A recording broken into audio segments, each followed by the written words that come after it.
Ano ulit.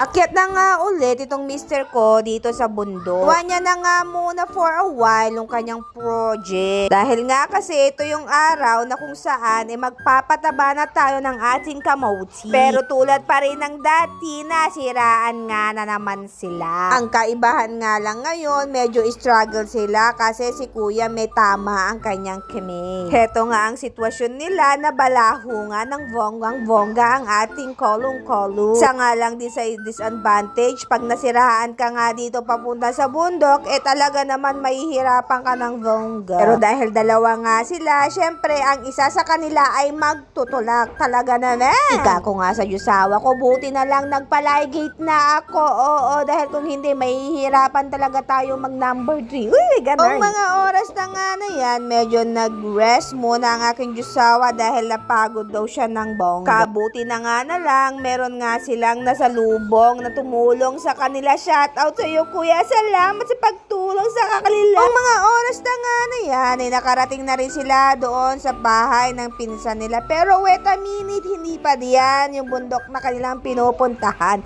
Meron pang 3 bundok. Niwan na nga din nila dyan yung kolong-kolong. Dahil nga sa susunod na bundok, hindi nakakayani ng kulong-kulong natin. Dahil nga sa pagod, nakalimutan niya na nag-video-video. Kaya dito na nga lang niya na usipang mag-video nung nakarating sila. O siya, bye na muna!